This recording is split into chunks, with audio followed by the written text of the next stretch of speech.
Hola chicos, buenas tardes, espero que estén muy bien. El día de hoy vamos a trabajar sobre la unidad 3, técnicas e instrumentos de evaluación.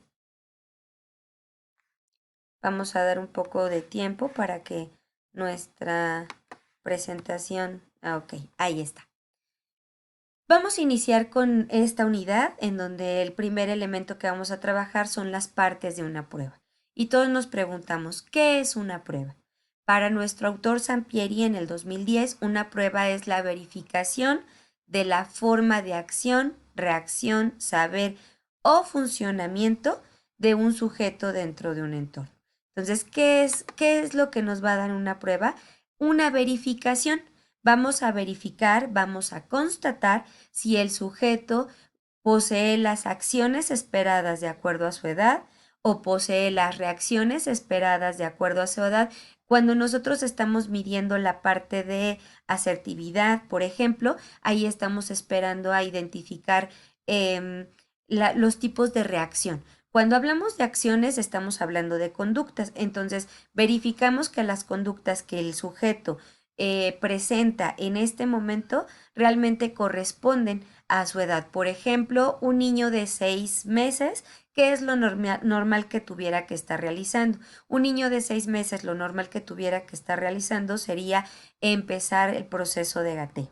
Entonces, yo voy a verificar mediante, en ese caso, la observación. Mi prueba será por medio de la observación que el niño realmente inicie ya el gateo y por otra parte que tenga los elementos necesarios para poder gatear. Por ejemplo, el control de su cabecita, que ya no se le baile, lo que es el control de su tronco, que él ya pueda sentarse sin apoyo, que pueda sentarse igual dentro de en una periquera. Esas son acciones. A los 6 meses, ¿qué es lo que esperaré? Que el niño ya esté en proceso de gateo. Entonces ya el niño debe de sostenerse en los 4 puntos. Cuando hablamos de reacciones, como les estaba comentando, al hablar de reacciones estamos refiriéndonos a, em, por ejemplo, si yo mido en las personas esta parte de la resiliencia, se ve reflejada en la reacción que el sujeto tiene entre las problemáticas. Ahí vamos a verificar qué tan resiliente es. Si una persona continuamente está quejándose y quejándose y quejándose y dice, sí, claro, otra vez me sucede este problema, claro, toda la vida yo tengo mala suerte, ahí nos están demostrando por medio de la reacción ante una problemática o ante un conflicto que no es una persona que pueda manejar sus emociones, que pueda gestionar sus emociones. Entonces reacciona de manera no explosiva, pero sí solamente está reaccionando ante los estímulos, que es una característica que no se presenta en las personas que son resilientes. Una persona resiliente se enfoca directamente en el hecho, en la acción, en la resolución del conflicto, sí siente, claro está, pero finalmente está más enfocada en la resolución de la situación. Hablamos también de una evaluación de los saberes. ¿A qué nos referimos con una evaluación de los saberes? Hablamos de los saberes cuando estamos midiendo los conocimientos que el sujeto posee de acuerdo a la materia o el desarrollo del tema que nosotros estamos llevando a cabo. ¿Cómo podríamos evaluar un saber? En nuestra clase, los saberes previos, los conocimientos previos. Recuerdan que sesiones anteriores les había proporcionado dos inventarios de lenguaje diferentes en donde ustedes tuvieron que hacer una revisión de cómo estaba estructurado el inventario. Hoy les podría preguntar cómo está estructurada la prueba. Y ustedes me podrían decir claramente de acuerdo a lo que revisaron.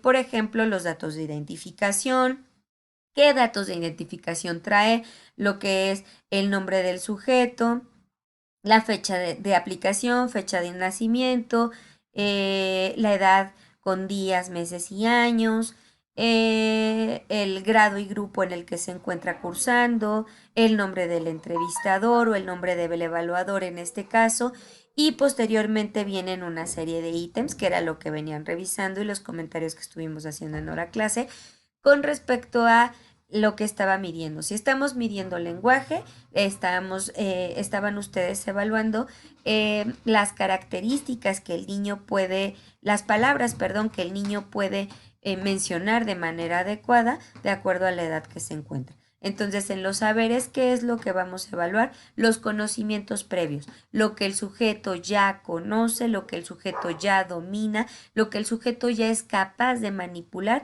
y en el momento en que se le hace una pregunta, de manera simultánea nos dice yo conozco la respuesta. Y por la parte de funcionamiento se refiere a la ejecución de las acciones. Entonces, se refiere en esta parte del funcionamiento cómo es que el sujeto se relaciona con su entorno. Por ejemplo, cuando nosotros hacemos observaciones no participantes dentro de un grupo, ahí podemos identificar cómo es el funcionamiento dentro del entorno académico escolar, en donde el niño se está desenvolviendo con sus compañeros del salón y cómo es el funcionamiento del niño con la maestra, con la auxiliar o con cada uno de los maestros en el momento de que este pequeño está cambiando de profesores en el grado, en lo que respecta a secundaria, preparatoria, que es cuando podemos, bueno, sobre todo en secundaria, primarias y secundarias es donde hacemos mayores observaciones no participantes, al igual que en preescolar.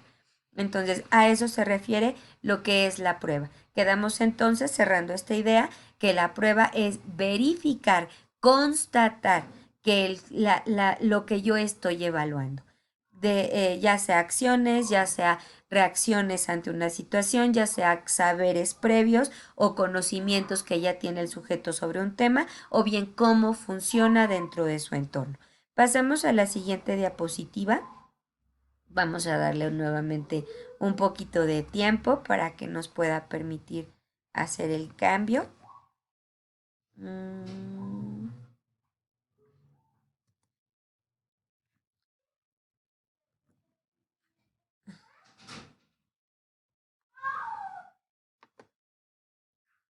Ups.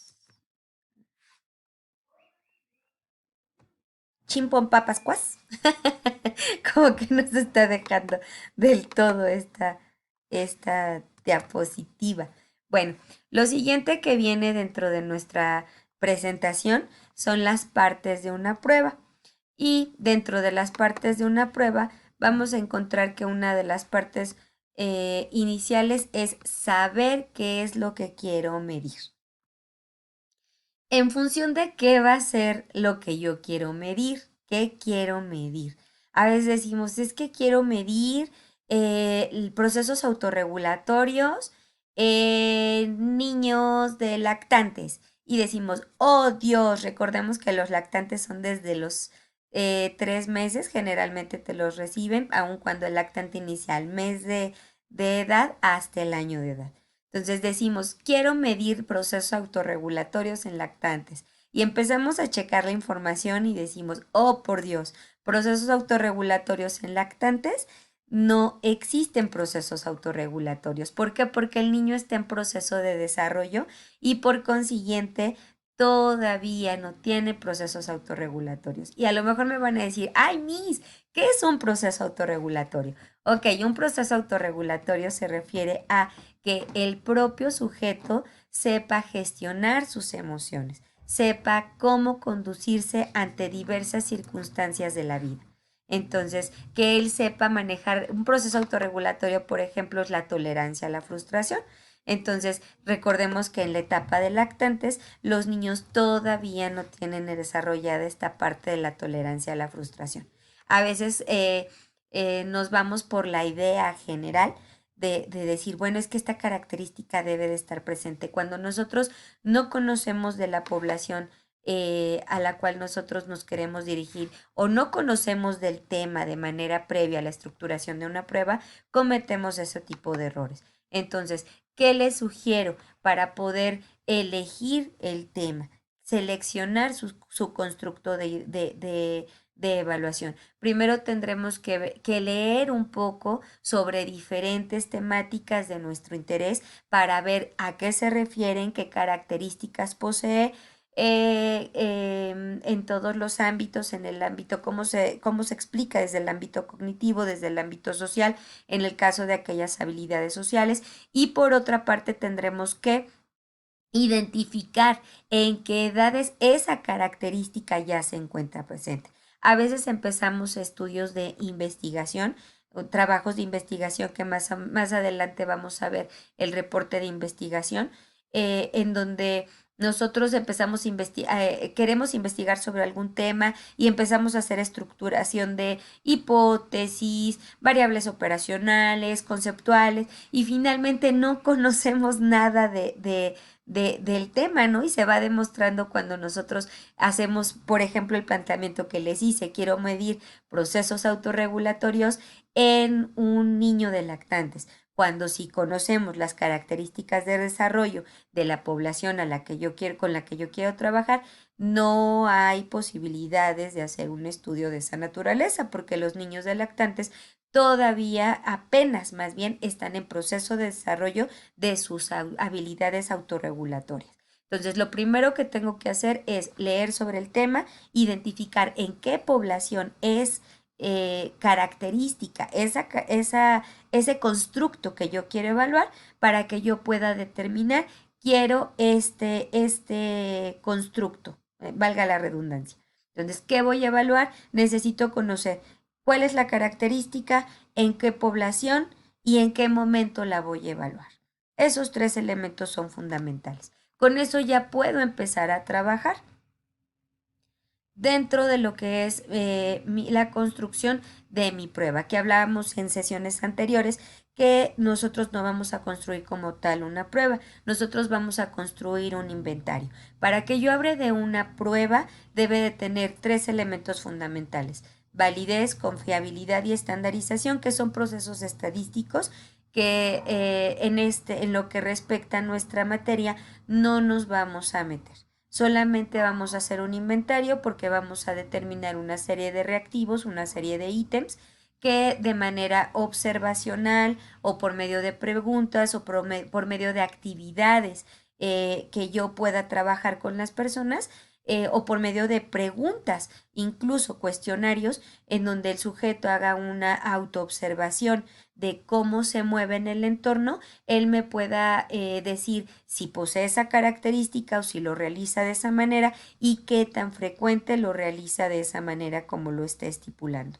Entonces, en este momento nos quedamos solamente en un inventario porque únicamente vamos a ocupar lo que es la observación, lo que es la estructuración de algunos ejercicios vivenciales, o bien que el sujeto se pueda autoobservar.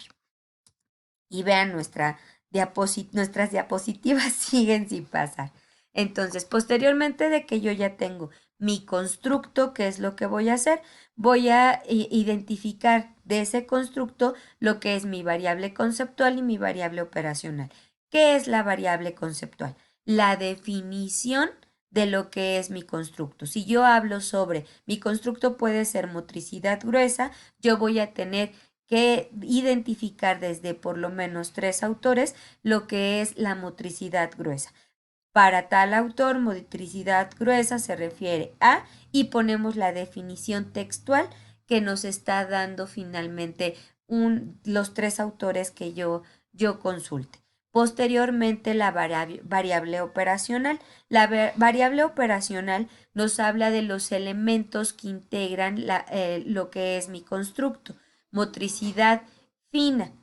¿A qué se refiere la motricidad fina? ¿Cómo la puedo ver de manera observada en la población con los que yo voy a trabajar? Si estoy hablando de niños de 5 años y quiero medir motricidad fina, el niño de 5 años ya me puede hacer bolitas con estos dos deditos, lo que es pulgar y dedo índice. Ya puede tener un trazo direccionado con respecto a hacerme círculos, cuadritos, rayas dirigidas. Ya de hecho puede incluso copiar algunas figuras de manera sencilla y muy simple. Entonces, variable conceptual se refiere a la definición que nos dan los teóricos, y variable operacional se refiere al cómo observo esa conducta en acciones. Nos vemos en unos minutitos en el siguiente bloque.